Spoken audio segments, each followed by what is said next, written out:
જય માતાજી. હવામાનના રતિક અને ખેડૂત ભાઈઓ અને બહેનો, કાલે NOAA અને IMD લેટેસ્ટ રિપોર્ટ જોયા છે. તે શું થયું છે આ વાત તમારી સાથે શેર કરું છું.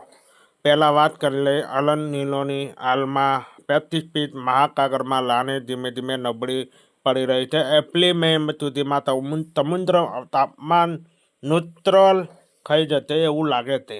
પણ ચિંતાની આ વાત છે કે જુલાઈ ઓગસ્ટ સુધી નવો અલની આવવાની 50% વધુ શક્યતા દેખાય છે.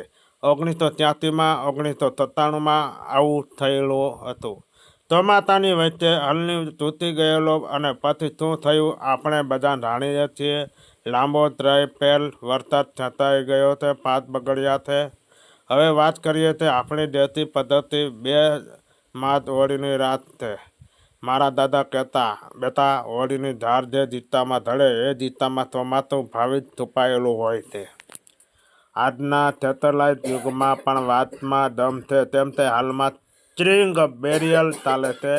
એટલે વૈજ્ઞાનિક માટે પણ જૂન જુલાઈમાં 100% ચોક્કસ આગાહી કરવી અઘરી છે.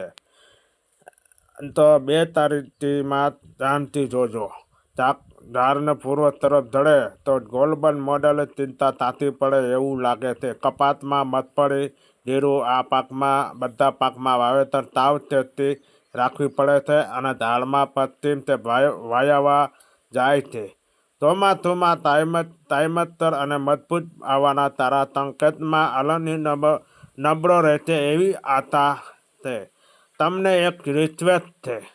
2 તારીખે રાત્રે જ્યારે તમારા ગામમાં શહેરમાં હોળી પ્રગટે ત્યારે ધાર કઈ દિશામાં ગઈ અને ધ્યાનથી જોજો અને કોમેન્ટમાં લખજો. ગામનું નામ, દિશાનું આપણું પોતાનું દેશી વેધર નેટવર્ક, આધુનિક ટેકનોલોજી હોય તે વડવાનું જ્ઞાન અને બંને કુદરતનું સમજવા રસ્તા છે.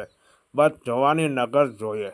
PS આ પોસ્ટમાં તમે શેર કરજો, વધુમાં વધુ સુધી શેર કરજો. જય જવાન, જય કિસાન. મિત્રો, તમને મારી વાતમાં ન સમજે તો તમે વાંચી લેજો. જય જવાન, જય કિસાન, જય માતાજી.